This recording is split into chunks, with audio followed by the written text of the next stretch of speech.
Bonjour à tous, bonjour à toutes. Je suis Louise Lespard de La Clé des Champs, le podcast qui donne la parole aux agriculteurs. Aujourd'hui, j'ai le grand plaisir de rencontrer Louis Lardière au Salon de l'Agriculture de Paris. Alors, comment vous définir Louis ? Eh bien, c'est pas si simple car ce jeune homme a plein de ressources qui le mènent à mener une montagne de projets. Pour vous retracer son parcours, Louis est issu d'une famille d'éleveurs de Bazadès et de Blancs d'Aquitaine en Vendée. Il a démarré son cursus par un lycée agricole, puis a poursuivi sa route en BTS pour finir à Bordeaux Sciences Agro, l'école d'ingénieurs agronomes. À 23 ans, il est aujourd'hui en dernière année d'école et est en alternance dans la start-up Inverse qui fait de l'élevage d'insectes à destination de l'alimentation animale. En parallèle de cette expérience, Louis reste très investi dans son exploitation qu'il compte bien rejoindre une fois qu'il aura fait ses armes à l'extérieur.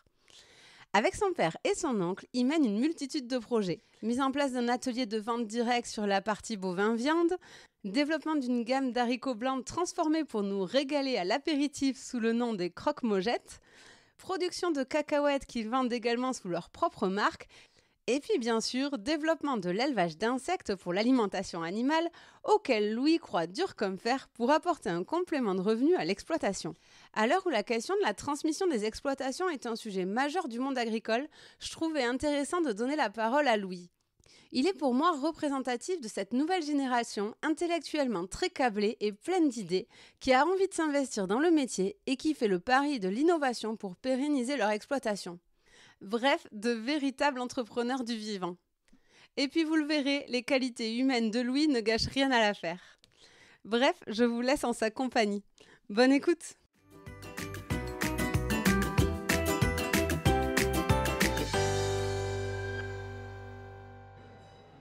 Salut Louis. Salut Louise. Merci beaucoup de... Ah Louise, c'est original, c'est vrai. Merci beaucoup de me donner de ton temps pendant le salon de l'agriculture. Merci à toi. Pour démarrer, est-ce que tu pourrais te présenter et nous expliquer où c'est qu'on se trouve actuellement ? Donc moi c'est Louis Lardière, donc j'ai 22 ans. Je suis originaire donc, du département de la Vendée, fils d'éleveur et agriculteur donc, dans le même département. Ici donc on se retrouve dans les réserves du Salon international de l'agriculture, donc là où se retrouvent les éleveurs le soir quand à 19h le salon ferme ses portes. C'est où donc on se retrouve pour des moments on va dire conviviaux de retrouvailles, voilà, où on fait des repas sympas et on fait un peu la fête, on peut le dire. On est dans les vraies coulisses, on mettra des petites photos sur les réseaux sociaux et surtout on est à côté du grand ring où défilent les animaux et avec le speaker, donc j'espère que ça dérangera pas trop les auditeurs. On va essayer de parler près du micro. Alors ça a été quoi le déclic pour toi de t'investir en agriculture ? Pour moi, c'est une passion depuis tout petit. Je suis un peu, on va dire, tombé dans la marmite comme pas mal de fils d'agriculteurs que je connais. Pour moi, c'est vraiment une vraie vocation. L'agriculture, je l'ai au fond de mes veines. J'ai déjà essayé, on va dire, d'aller travailler à l'extérieur dans d'autres milieux, mais à chaque fois, ça me revenait un peu à mes racines. Et voilà, ouais, c'est aussi une fierté et puis une réelle volonté de ma part de produire et cultiver ou élever en fait, des denrées de qualité pour nourrir la population. Et je trouve que c'est un super beau métier et c'est un rôle noble à la base de l'humanité, quoi. C'est chouette. Et tu peux nous décrire l'exploitation de tes parents pour l'instant, de ton père et de ton oncle, c'est ça ? C'est ça, ouais, tout à fait. Ouais, Ouais. tu peux nous décrire ce qu'il y a dessus actuellement et Fait, puis après on reviendra sur ton parcours et de tous les projets que tu mènes. C'est ça, donc elle s'appelle la ferme du Parpounet. Elle est basée donc, dans le Bocage vendéen, dans le nord du département. Donc, c'est une exploitation en polyculture et élevage où on retrouve à peu près 150 mères donc, de race blonde d'Aquitaine et quelques Bazadès en système donc, naisseur-engraisseur. Et où on travaille un petit peu aussi la génétique. On vend quelques reproducteurs chaque année. Donc nous, on a la volonté donc, depuis plusieurs années maintenant de travailler tout en circuit court et en vente directe sur la partie viande. Donc on travaille en direct avec des boucheries. Comme ça, on maîtrise notre prix de vente et ça donne aussi du sens à ce qu'on fait.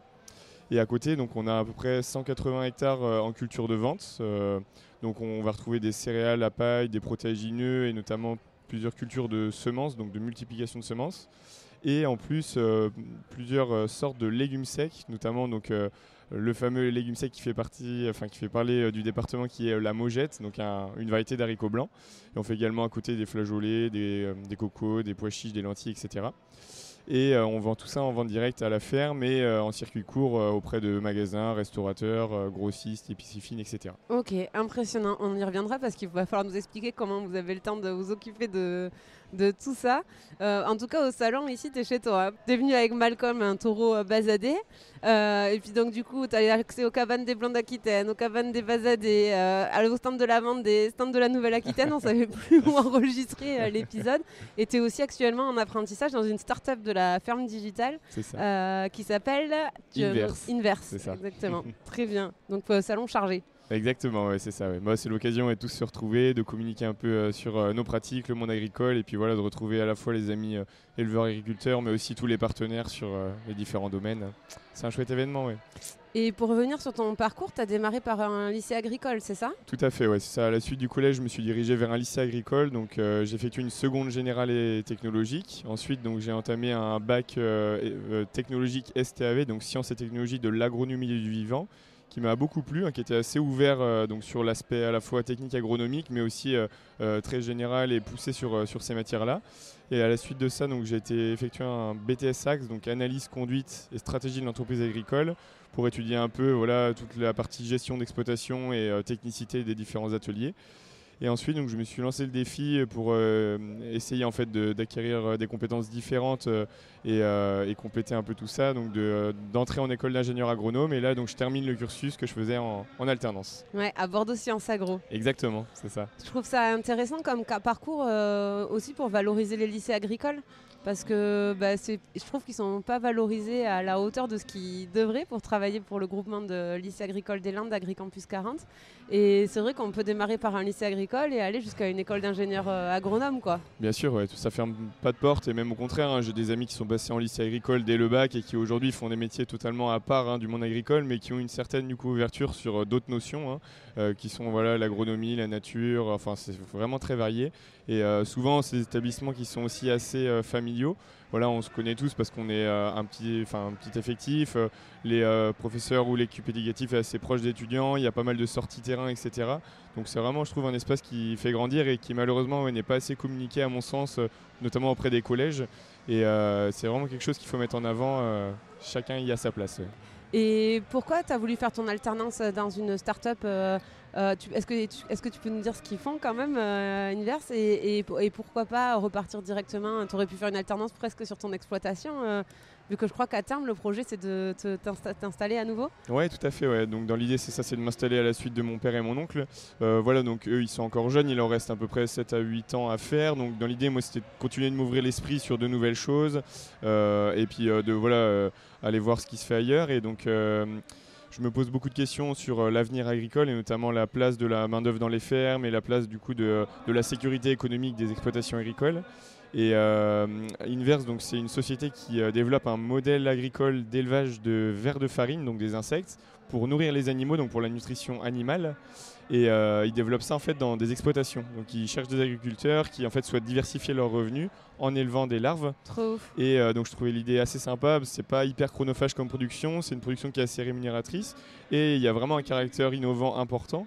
Et donc voilà, je me suis lancé le défi il y a 3 ans d'intégrer cette société, d'essayer de co-construire la filière avec eux pour peut-être avec l'espoir dans quelques années d'en faire autant sur mon exploitation et de développer cet atelier complémentaire pour sécuriser mon revenu et limiter, on va dire, l'astreinte de main-d'œuvre, notamment les week-ends où c'est compliqué de trouver la main-d'œuvre salariale. Ouais, c'est en ce sens-là, c'est que de trouver des modes d'élevage qui demandent moins de recours au salariat, c'est ça l'idée? Voilà, dans l'idée c'était ça. Et après, l'intérêt de la production, c'est aussi en fait qu'elle utilise peu de ressources. Voilà, les insectes se nourrissent de coproduits céréaliers, du son de blé, donc qui n'est pas en compétition avec l'alimentation humaine.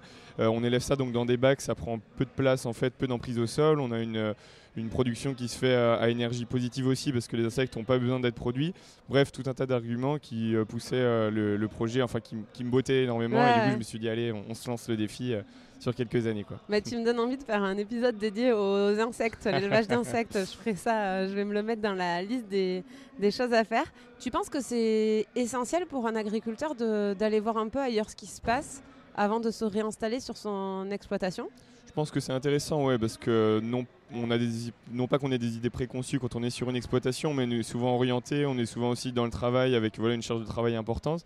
Et c'est toujours important de s'ouvrir un peu l'esprit sur à la fois d'autres productions, mais à la fois simplement d'autres manières de faire dans une même production, soit pour s'alléger en fait la charge de travail et rendre plus vivable notre métier, soit pour simplement le rendre plus attractif sur le plan financier. Et je trouve que le fait d'aller voir ailleurs, c'est aussi se créer un réseau et du coup s'ouvrir des portes et des opportunités pour après, quoi. Tu dis que vous n'avez pas d'idées reçues, les fils d'agriculteurs, mais quand je discutais avec les profs de lycée agricole, ils me disaient que les pires, c'était les enfants d'agriculteurs, parce qu'ils avaient vraiment leur idée que ça devait se faire comme ça, et qu'effectivement, des fois, il manquait cette ouverture d'esprit pour voir qu'on pouvait des fois faire les choses différemment. Oui, non, c'est vrai aussi, mais justement, le fait d'aller voir à l'extérieur, casse un petit peu, voilà, c'est pensées un peu, non pas malsaines, mais oui, c'est pensées préconçues. Oui, quoi, oui, c'est ça, oui. ouais. Mais oui, c'est vrai que... souvent... Et encore plus toi en start-up, non? Parce que notamment dans la gestion d'une entreprise, dans la notion d'entrepreneuriat qui devient de plus en plus essentielle et importante dans le métier d'agriculteur. Hein. Vous êtes des entrepreneurs. D'ailleurs, je crois que tu avais participé à la campagne Entrepreneur du Vivant du ministère de l'Agriculture. Tu avais été sélectionné Oui, tout à fait. Ouais, pour. c'était Mais sympa. c'est vrai que ça te donne encore plus cette vision 360 des différents métiers d'une entreprise. Ouais, et l'intérêt en fait de la startup, c'est aussi ce degré de polyvalence qu'on peut avoir. En fait, donc on a souvent donc un rôle dédié. Par exemple, moi, c'était sur la partie recherche et développement autour de l'amélioration zootechnique de l'élevage d'insectes. Mais après, voilà, c'est assez transverse. Ici, par exemple, on fait de l'animation en salon où on va communiquer au grand public. On peut faire des actions donc, de communication. On va travailler un peu la gestion de main-d'œuvre parce qu'on va être amené à travailler en équipe ou avoir des personnes au-dessus ou en dessous de nous, de gérer un peu des flux logistiques, des choses comme ça. Donc, c'est autant de compétences qui sont nouvelles, donc pour moi ou pour d'autres, sortant d'un cursus, on va dire, agricole traditionnel, mais qui sont peut-être aussi intéressantes pour l'avenir puisque nos structures agricoles vont être amenées à évoluer et le métier d'agriculteur en lui-même est aussi source de polyvalence puisque quand on est agriculteur, on n'est pas seulement éleveur ou cultivateur, on est aussi gestionnaire de main-d'œuvre, voilà, comptable, vétérinaire, fiscaliste, etc. quoi. Ouais, en tout cas, la nouvelle génération que je rencontre là, vous m'impressionnez parce que justement, vous avez intégré toute cette dimension et vous êtes aussi de plus en plus diplômés. Ben là, à ton image, je pense qu'il y aura de plus en plus d'agriculteurs qui auront un diplôme d'ingénieur agronome, quoi, parce que maintenant le métier devient si complexe et si complet que ça devient presque un prérequis, pas jusqu'à l'école d'ingénieur agronome, mais en tout cas de faire quelques études ou d'aller voir ailleurs, à l'extérieur, etc. Ça devient un prérequis pour réussir à évoluer dans cet environnement complexe, quoi. Ouais, tout à fait. D'autant plus qu'aujourd'hui, voilà, la reprise d'une exploitation, c'est quand même quelque chose qui doit être sécurisé, qui doit être réfléchi, qui doit être calculé. Donc voilà, si demain tu arrives auprès d'une banque, il faut quand même avoir monté des dossiers assez solides et tout ça. Et alors le bac plus 5 n'est pas obligatoire, non, loin de là. Mais oui, voilà, heureusement d'ailleurs, et au moins avoir les reins solides et avoir quelques bagages en poche. D'où le fait qu'il y a de plus en plus de personnes diplômées au moins de minimum niveau bac, BTS. Ouais, beaucoup, et bac plus 2, je sais plus les stats, mais il y a une forte augmentation du pourcentage d'agriculteurs diplômés d'un bac plus 2, j'avais vu. Ouais. Et tu te considères comme un entrepreneur, toi ? Eh bien, écoute, moi je sais que, je suis actuellement donc salarié d'une entreprise, mais j'aime, on va dire, travailler pour moi, essayer d'innover, être en fait responsable de mes décisions. Et je pense que ça, c'est quelque chose qu'on a dans les veines. Je suis issu, voilà, de deux parents, que ce soit mon père ou ma mère, qui sont eux également tous les deux entrepreneurs. On va dire, j'ai toujours vécu un peu donc dans cette ambiance-là, et c'est un peu une sorte de vocation, je pense, pour nous aussi, de faire les choses, créer les choses. Quand tu dis que tes parents ils étaient tous les deux entrepreneurs, ils étaient agriculteurs et déjà de leur génération à eux, tu considères que c'était de l'entrepreneuriat ? Voilà, mon père était agriculteur et je considère à part entière que c'est l'entrepreneuriat. Et ma mère, elle, donc travaille toujours à l'extérieur et a son auto-entreprise de formation en comptabilité et gestion. Et là aussi, c'est une forme d'entrepreneuriat où voilà, il faut chercher sa part de clients, monter ses formations, dispenser, etc. Donc oui, bien sûr. Mais on a parlé un peu de la théorie là, de ton profil entrepreneuriat, mais on va passer à la pratique parce que tu développes plein de projets, notamment des cacahuètes et des, comment tu nous appelles ça, des croque-mojettes, c'est ça. qu'on a là sous les yeux. Tu peux nous raconter la démarche, ce que c'est ? Peut-être qu'on peut commencer par les croque-mojettes et après on se concentrera sur la cacahuète parce que ça m'intéresse particulièrement. Tout à fait. Ouais. Alors je développe, mais je co-développe aussi surtout parce que donc je suis pas mal appuyé par mon père et mon oncle et ma famille, mes amis qui me soutiennent et qui m'aident, on va dire, auprès du projet. Donc Croque-Mojette, en fait, c'est une idée toute bête. En fait, donc nous on produit donc depuis des décennies des haricots blancs, donc les fameuses mojettes sur l'exploitation agricole, et voyons un peu, on va dire, la déprise, notamment auprès des jeunes, de la consommation d'haricots blancs, soit parce que ils n'ont pas le temps de les cuisiner ou qu'ils savent pas forcément les cuisiner. On s'est lancé un peu l'idée de les transformer pour les mettre à l'apéro et du coup redonner ce caractère un peu innovant, un produit de terroir un peu oublié pour pouvoir le remettre au goût du jour. Et donc c'est ce qu'on a fait avec ces croque-mojettes, donc qui sont à base donc, de mojettes cultivées sur exploitation, qui sont cuites puis ensuite torréfiées et enrobées de différentes saveurs. Donc aujourd'hui on retrouve 4 saveurs de croque-mojettes, donc on en retrouve à la tomate, aux épices italiennes, au curry et au thym et à l'ail. Et donc c'est un produit voilà, qui a nécessité, auquel je me suis pas mal engagé donc, pendant à peu près une année, je dirais, en recherche et développement, en partenariat avec une start-up aussi lyonnaise, basée dans l'agroalimentaire, pour essayer de trouver les recettes, voilà, gérer la texture, gérer aussi le packaging, donc ça j'ai géré aussi de mon côté avec très un sympa ami. le packaging. Encore une fois, on mettra des photos, mais franchement, bravo, parce que ça donne envie de mettre ça sur la table à l'apéro. Ouais, c'est assez sympa et on a lancé du coup le produit en commercialisation là à l'été 2023 et pour l'instant on a de très bon retour, on est assez satisfait. Donc voilà, le projet suit son cours avec encore d'autres idées dans la tête pour l'innover encore. Ouais, Encore ok. plus. Du coup, donc, tu produis les haricots sur ton exploitation C'est ça. et ensuite pour les transformer, tu fais comment Pour l'instant, donc on transforme en partenariat avec cette fameuse start-up lyonnaise là, qui nous a aidé au départ. Et là, on va voir en fait avec le volume de produits écoulés si demain on n'essaye pas de soit relocaliser la transformation nous sur la ferme ou soit au moins un partenaire un peu plus local. Et pour la vente directe, du coup, comment ça se passe? Donc les produits te reviennent empaquetés directement, là, la start-up elle te les renvoie ou c'est toi qui conditionne derrière? Non, oui. Donc les produits arrivent donc transformés directement dans leur étui plastique. Et donc moi, je commande des étuis cartonnés comme celui-ci. On les met dedans, on met la DLUO et après on met en carton et on expédie. Et donc aujourd'hui, on vend en direct sur la ferme. On a un petit point de vente à la ferme et on travaille aussi en partenariat, donc en B2B avec différents magasins. Donc ça va être des magasins de producteurs, des épiceries fines, des magasins de souvenirs aussi, essentiellement en Vendée et en Pays de la Loire, on va dire, sur le littoral. Et donc voilà, c'est un produit en fait qui est donc à caractère innovant, qui est assez sain puisqu'on est quand même sur des produits à base de légumineuses qui sont non ultra transformés. On voit encore la trace un peu du haricot blanc brut et qui sont assez, on va dire, allégés, riches en fibres et notamment riches en protéines vu qu'on est sur des légumineuses. On peut les commander à distance ou Ouais, on a un site internet. Alors c'est pas un site marchand, c'est un site vitrine, mais après il y a tous nos coordonnées. Il suffit de passer commande et après on peut soit venir les retirer à la ferme, soit les expédier. Ok, tu as l'adresse du site? C'est ça, donc c'est www.geek-parpounet.fr. Ok, parfounet, comment tu... Voilà, c'est ça, Parpounet, P-A-R-P-O-U-N-E-T. Ok, très bien, parfait. Très bien pour les haricots blancs. Et après, j'aimerais qu'on parle de la cacahuète. Parce que alors c'est vrai que c'est un indispensable de nos apéros, Exactement. mais sur lequel on ne sait pas grand-chose. Comme les croque-mojettes demain, on l'espère. C'est vrai, ouais. C'est tout ce que je te souhaite, qu'on mange tous des haricots blancs à l'apéro. C'est ça. Mais comment ça t'est venu cette idée de produire des cacahuètes? Et est-ce que tu peux nous raconter un peu la démarche? Là encore, donc c'est un constat qu'on a eu donc en 2020. Nous, on travaille beaucoup avec des magasins de producteurs et épiceries fines. Et pendant le Covid, donc c'est vrai qu'il y a eu un bel engouement de consommation autour de ces moyens de distribution. Et on voyait en fait les consommateurs qui se ruaient vers tous les rayons, notamment les rayons apéritifs. Et un jour, en faisant de la mise en rayon, c'est vrai qu'on s'est questionné sur le fait que beaucoup de gâteaux apéros, ou beaucoup de graines apéritives du moins, consommées en France comme la cacahuète, ne sont jamais pas produites en France. Je crois que c'est plus de 99% ah oui, qui viennent d'être enlevés. 99,5%, c'est ça. Il n'y a que 2 producteurs, on va dire, déclarés en France. Dont un à Soustan, dans les Landes. Un à Soustan dans les Landes, c'est ça. Il doit y en avoir un ou deux autres dans le sud-ouest. Et après, donc, il y a nous en Vendée. Et tu sais dans quel pays étranger c'est produit majoritairement ce qu'on mange? Le premier pays, c'est la Chine en production, et après donc suivi par les États-Unis et pas mal de pays d'Amérique latine et d'Afrique bien sûr aussi à différentes échelles. Et donc bilan carbone pas terrible parce que bien souvent importé donc de l'autre bout du monde et des cacahuètes qui sont bonnes mais qui pourraient être certainement cultivées en France parce que à la base, on ne les cultive pas parce qu'on n'en a pas forcément le climat, mais on voit bien les étés de plus en plus chauds, un changement climatique qui dérègle ou qui réchauffe, on va dire, nos journées et notre terre. Et du coup, on s'était dit qu'on pouvait peut-être essayer de faire cultiver d'autres plantes que les plantes habituellement faites chez nous. Et on s'est lancé du coup dans le test de la cacahuète en 2020. Et alors, les premiers tests, ça a donné quoi? C'est sur combien de temps une culture de cacahuètes? Donc c'est un cycle printanier. On sème ça au printemps, on récolte ça, on va dire, début de l'automne, fin de l'été.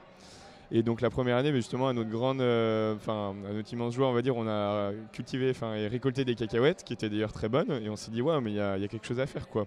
Donc deuxième année, on s'est mis à tester en fait différentes variétés, différentes modalités de culture pour essayer de cibler un peu et voir si à plus grande échelle il y avait une faisabilité ou non en fait de la culture. Et Parce qu'il y a différentes variétés de cacahuètes. Voilà, il y a près d'une centaine de variétés en tout de cacahuètes, mais on va dire qu'il y a deux grandes tendances entre des variétés qui sont plus précoces et d'autres un peu plus tardives. Et donc il fallait cibler une variété, on va dire, idéale pour notre terroir. Voilà, c'est ça. Et donc voilà, et après pareil de la technicité de culture avec du matériel assez spécifique et des choses à maîtriser, quoi. Mais ça se fait assez bien, il y a un peu de bibio et... Oui, enfin, tu dis ça comme si tu avais ça un claquement de doigts. Non, c'était pas si facile, mais... Parce que c'est toujours pas quali. Les machines, donc tu utilises quasiment les mêmes machines que les haricots blancs, c'est ça? C'est ça, grosso modo, c'est une manière de mutualiser, c'est pour ça aussi que tu t'es tourné vers la cacahuète, parce que tu avais déjà... Voilà, c'est ça aussi, c'est parce qu'on va dire que le contexte était favorable, donc à la fois, je disais, au niveau du climat, de la variété qu'on avait ciblée, mais aussi parce qu'on était déjà équipé à la fois en matériel de récolte, à la fois en matériel de tri. Il ne manquait plus que la torréfaction, donc la phase finale. Donc dans un premier temps, je m'étais mis en partenariat avec mon oncle et ma tante qui sont boulangers, pâtissiers, chocolatiers, donc dans lesquels je faisais, grâce à leur four, torréfier mes cacahuètes. Et là, en augmentant d'échelle, on s'est mis en partenariat avec un acteur du territoire vendéen qui est un industriel spécialisé dans la torréfaction d'arachide. Ah ouais, ok. Donc tu as dû faire des tests sur la production, des tests sur la torréfaction, sur la transformation et tout. Voilà, c'était vraiment de la R&D à l'échelle agricole, mais avec les mêmes logiques où je travaille actuellement. Et comme je disais, ça fait vraiment les parallèles de mutualisation. Va falloir que tu nous expliques comment tu trouves le temps d'être en alternance chez Inverse, d'être sur l'exploitation et de mener tous ces projets. C'est fou quand même, non? Des fois, tu te sens pas un peu débordé? Ouais, non, c'est ce que t'aimes. Chouette, c'est ça, c'est stimulant. Et si j'en reviens à la production, du coup, est-ce que tu peux nous détailler la saisonnalité de la cacahuète et les différentes étapes de production, en France en tout cas? Donc la semis s'effectue, on va dire, au mois d'avril-mai.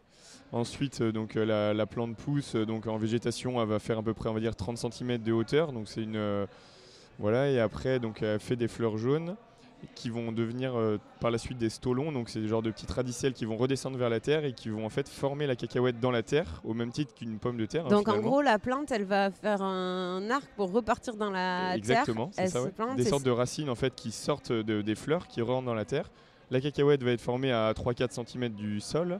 Et une fois en fait que les feuilles vont commencer à dessécher, on va pouvoir venir arracher le pied, les sécher sur le terrain et ensuite venir la battre pour ensuite la trier et la torréfier.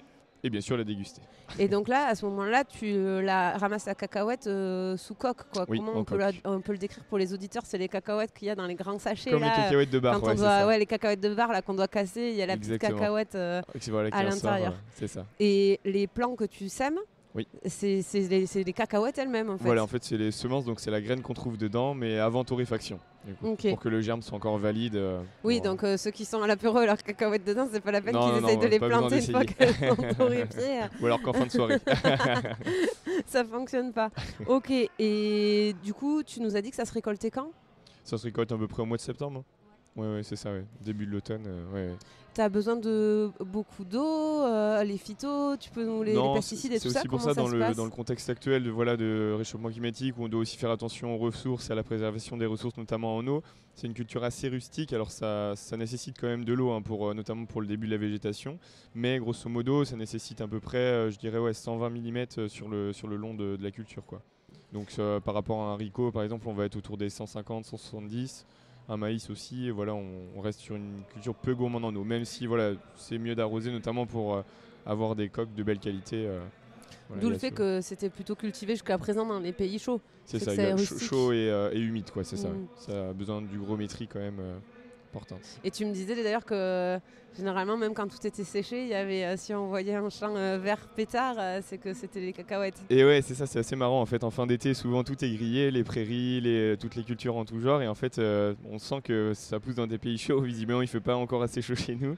Les champs sont encore verts, ouais, même à la fin de l'été. C'est assez marrant à voir dans le paysage, ouais. Ouais, C'est donc aussi sympa. Ouais.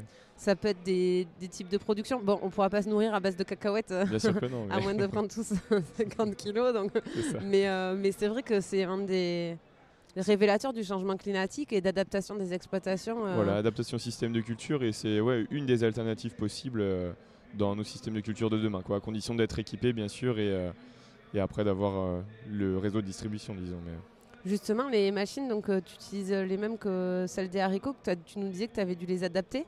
C'est ça, on les a un petit peu adaptés. On les a un petit peu adaptés en fait, pour pouvoir répondre en fait, aux besoins de la culture. Et voilà. Mais il y a encore un peu d'optimisation à faire. Sinon, c'est pas drôle. C'est ce qui est difficile quand tu lances une production au final qui n'existe pas du tout. C'est que tu n'as pas toujours les outils pour, qu'il faut vraiment défricher le terrain. Quoi. Voilà, mais bon, c'est aussi l'intérêt en fait, d'avoir des exploitations diversifiées. C'est qu'on ne met pas nos œufs dans le même panier. Et on peut aussi tenter certaines choses parce qu'on sait que même si on se ramasse, entre guillemets, il y aura d'autres choses pour compenser et limiter les risques. Quoi. Et après, sur la partie transformation, donc tu nous disais que ça se torréfie une cacahuète. Donc comment ça se passe ça ? C'est dans un sorte d'immense four industriel en fait sur convoyeur où on met les cacahuètes sur le convoyeur et ensuite elles vont rentrer dans un four à une certaine température pendant une certaine durée. Et à la fin elles passent dans un refroidisseur pour stopper la cuisson et voici elles sont grillées en coque, prêtes à être décortiquées. Et l'intérêt de ça c'est que on garde en fait le goût de la coque et nous en fait on est dans un territoire notamment composé de limon, non la terre en fait est assez limoneuse et donc il reste un petit peu de terre comme ça sur les coques et en fait en faisant la cuisson et la terre sur les coques ça donne vraiment un goût de terroir comme ça et c'est ce qui fait un peu la différence je dirais par rapport aux cacahuètes qu'on retrouve dans le commerce habituellement. Ouais, parce que toi, tu as fait le choix de la vendre encore sous coque, donc pour cette raison-là. Notamment pour cette raison-là, et aussi parce qu'on est encore sur des volumes modérés, et pour l'instant, nous, c'est la facilité, plutôt qu'avoir investi dans une chaîne de décortiquage. Oui, parce que sinon, derrière, les industriels, après, ils décortiquent pour garder que la cacahuète en tant que telle. Essentiellement, c'est ça. Mais ça, c'est vraiment des filières qui sont montées et qui sont assez solides.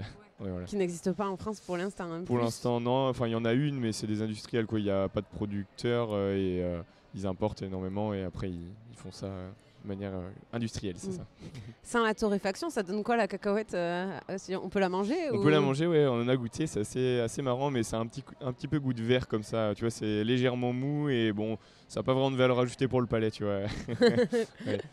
Et pareil, de coup, là, donc tu les torréfies, ça te revient, tu les mets en sachet, comme les croque-mojettes, c'est ça ? C'est ça, ouais, exactement. Mais là, du coup, donc on emmène notre matière là-bas, on assiste en fait à la torréfaction, donc on est vraiment présent jusqu'au bout du produit.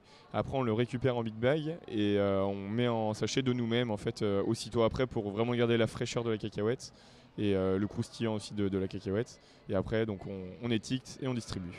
Parce que le fait que ça soit sous coque, ça suffit pas à garder la fraîcheur et le croquant ça va en fait, on pourrait les laisser peut-être une semaine ou deux, mais après voilà, la coque n'est pas entièrement perméable, donc il peut y avoir un peu d'air qui passe et du coup ça peut altérer on va dire le goût, l'aspect croquant de la cacahuète quoi. Et alors après pour la vente directe, du coup vous faites tout en vente directe, j'imagine que tu nous l'as dit, ça permet de garder de la valeur au produit et de le commercialiser au prix que tu souhaites, mais ça rajoute aussi beaucoup de travail. C'est la minute économie du podcast. Tu t'y retrouves quand même l'un dans l'autre. Tu penses que vous êtes gagnant en fonctionnant comme ça ? On reste gagnant, oui. Alors c'est mon père et mon oncle ont vraiment fait un gros travail sur cette partie-là et travail que moi je souhaite vraiment continuer à développer. En fait, l'intérêt de la vente directe, donc bien sûr, c'est des compétences supplémentaires et du temps en plus et de la gestion, bien sûr. Mais en fait, l'intérêt de ça, nous, on connaît en fait le coût de production et le coût de revient de notre produit. Et l'intérêt, c'est qu'on se fixe un objectif de rémunération pour notre travail et donc on va aller jusqu'au prix final du produit en limitant le nombre d'intermédiaires du coup parce qu'on est le seul intermédiaire et en faisant ça l'entière valeur ajoutée du produit en fait est réappropriée par nous quoi. Donc ça c'est assez chouette. Après voilà, c'est quand même du temps, hein, il faut pas se le cacher. Et c'est aussi donc de la gestion jusqu'à la gestion voilà, même sanitaire du produit hein, parce qu'on en est responsable jusqu'au consommateur mais malgré ça oui, ça reste assez intéressant condition d'avoir des ressources sur l'exploitation, notamment de main-d'œuvre lorsqu'il faut faire la distribution, lorsqu'il faut faire l'ensachage, lorsqu'il faut aller livrer. Tout et ça, toi, tu n'es pas souvent sur place, donc malheureusement, sur cette partie-là, j'imagine que tu ne peux pas toujours aider autant que tu C'est ça, ouais. voudrais. Non, mon père s'occupe beaucoup de cette partie-là, ouais, c'est son truc aussi, le relationnel, on va dire, consommateur et B2B, B2C, donc c'est assez chouette, on est assez, on va dire, en partenariat en famille, et c'est aussi l'intérêt de travailler en famille. Ouais. Et du coup, vous le vendez à combien, là, les paquets ? Alors les croque-molettes, on vend ça, donc prix vente directe à la ferme à 3 €. Et après, donc les magasins, ça dépend, on va dire, les prix qu'ils pratiquent, mais grosso modo, on est autour de ça. Et les cacahuètes, on est à 2 € le sachet. Ok. Voilà. Ouais, c'est pas très cher parce qu'il y a quand même pas mal de cacahuètes. Eh ben ouais, c'est le prix vente direct. En fait, vu qu'il n'y a pas grammes. d'intermédiaire, personne ne se prend de marge. Et du coup, quand on vend en direct à la ferme, là, vous avez le prix brut directement. Donc, pas hésiter à les commander. C'est ça. Et justement, avec ton père et ton oncle, comment vous vous organisez ? Parce que quand même, 150 vaches déjà, plus la commercialisation vente directe, plus les cultures et tout ça, comment vous vous êtes réparti le travail ? Alors du coup, donc, ils ont essayé de pas mal mécaniser et optimiser, on va dire, notamment l'astreinte autour de l'élevage. Donc chacun a un peu sa partie, on va dire, le matin quand il faut être aux vaches. Donc il y en a qui s'occupent de l'alimentation, d'autres par exemple du paillage ou des soins. Et ensuite, donc chacun a un peu sa partie. Mon oncle Freddy, lui, est plus sur la partie culture. Il est très bon technicien au niveau de la culture. Il suit ça de près. Et mon père, donc plus sur l'atelier bovin et vente directe. Et du coup, voilà, moi, je les aide quand je peux. Donc, c'est-à-dire sur les week-ends ou mes vacances ou le soir aussi, mais plus sur la partie, on va dire, paperasse ou calcul ou établissement de budget sur des projets innovants comme ça, quoi. Comment tu vois la suite ? Du coup, tu te vois t'installer dans combien de temps ? J'aimerais donc m'installer, faire la césure en fait avec eux quand ils vont partir à la retraite. Donc avant, j'aimerais revenir sur l'exploitation progressivement pour faire la transition en douceur. Donc à la fois sur la partie compétences, parce que voilà, ça se transmet pas comme une simple usine de boîte de sardines entre guillemets. Et également aussi après avoir l'aspect capitaux et financiers à reprendre. Parce qu'aujourd'hui, voilà, les exploitations agricoles. C'est plus des minces affaires à reprendre parce qu'il y a souvent pas mal d'immobilisation liées à du matériel, des bâtiments, du foncier ou comme là du bétail. Et donc ça s'anticipe aussi pour essayer de faire le meilleur montage possible et limiter quand même l'endettement des jeunes qui veulent s'installer. C'est un vrai sujet quand même parce qu'on parle de transmission. Déjà, c'est dur de trouver des jeunes qui veulent s'installer. Mais quand on voit déjà le parcours du combattant administratif que c'est, mais en plus c'est pas la première fois que j'ai cette discussion avec des agriculteurs qui sont embêtés parce que en fait, la ferme elle a trop de valeur c'est un frein à la transmission, quoi. Parce que surtout si, je sais pas si tu as des frères et des sœurs. Si, ouais, j'ai un frère. Ouais, et alors en plus, si jamais, là, le cas dont je parle, il y avait une sœur, deux frères et une sœur, deux frères qui s'étaient installés et une sœur qui souhaitait pas s'installer. Alors ça complique encore plus le truc parce que les deux frères doivent une partie à la sœur, et ça devient un imbroglio. Il y a vraiment quelque chose à simplifier, non, à ce niveau-là, ou à alléger, je sais pas. Il y a quelque chose à simplifier, mais il y a surtout en fait quelque chose à anticiper, quoi. C'est quelque chose qui est souvent tabou dans le milieu agricole, qu'on réfléchit souvent par exemple 1 ou 2 années avant de partir en retraite, mais j'ai presque envie de dire que c'est trop tard parce qu'il y a des stratégies à mettre en place en amont pour justement alléger cette charge ou simplement l'anticiper et en fait transmettre de manière progressive l'exploitation pour limiter quand même la dette en fait de celui qui s'installe. Ouais, il faut vraiment anticiper. Et ton frère, il veut s'installer ou comment tu vois mon frère, non, il travaille à l'extérieur. Lui, il travaille dans l'industrie musicale. Ok. Donc rien à voir, mais après, un artiste. Voilà, c'est ça. On peut imaginer faire des événements à la ferme à l'avenir, tour de promotion de produits comme les croque-mojettes, tout ça. Et, du coup, tu t'installerais seul, tu reprendrais l'affaire seul. Pour l'instant, je suis tout seul de la famille à vouloir reprendre. Alors après, je suis pas fermé à une association. J'ai aussi ma copine qui est elle aussi dans le milieu et avec une volonté d'entreprendre et de s'installer. Donc voilà, on verra. Les portes sont ouvertes. Ouais, c'est ça. Parfait. Bon, mais je vais passer aux questions de fin. La première, c'est qu'est-ce qui te rend fier à toi de t'investir dans l'agriculture comme ça avec tous ces projets ? Moi, oui, c'est le côté, on va dire, émotionnel, passion et partage en fait autour à la fois donc du travail qui est effectué sur les exploitations, de l'entité paysagère qu'on continue d'entretenir et surtout de la qualité des produits qu'on peut proposer avec un travail, on va dire, de longue haleine en amont. Ça, tout le monde ne s'en rend pas forcément compte.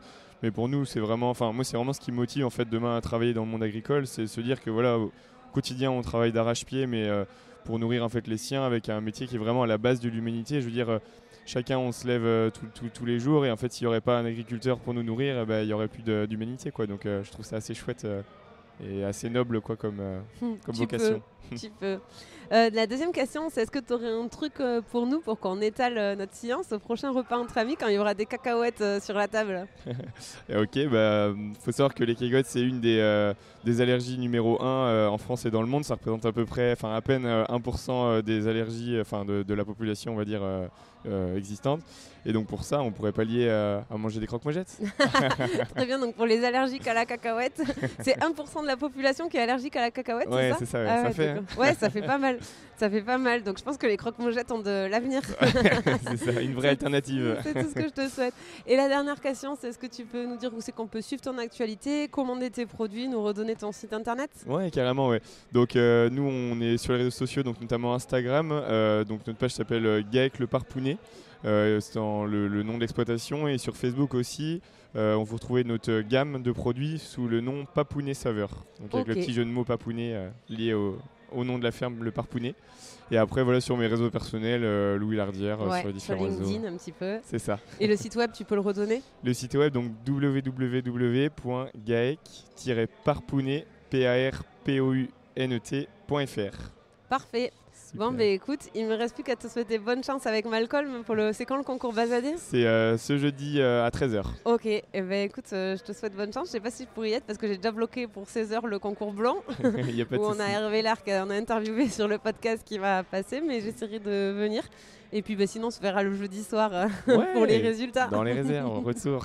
Merci en tout cas, Louise. Oui, merci à toi, à très vite. Et voilà, c'en est fini pour aujourd'hui. Vous souhaitez aller plus loin dans la découverte de l'agriculture ? Si vous êtes dans une entreprise qui travaille au contact du monde agricole, sachez que la Clé des Champs propose des formations à cet effet. L'objectif ? Mieux connaître les réalités du métier d'agriculteur pour vous permettre de mieux performer dans votre job. Après avoir suivi un module e-learning où des experts reconnus vous expliquent les enjeux auxquels est confronté le monde agricole, vous partez passer une journée en immersion à la ferme avec vos collègues et maximum par groupe de 5 pour un véritable vie-ma-vie d'agriculteur. L'occasion de passer de la théorie à la pratique et de profiter d'un temps d'échange privilégié avec l'agriculteur qui vous reçoit. Plus d'informations et inscriptions sur www.laclédeschamps-podcast.fr.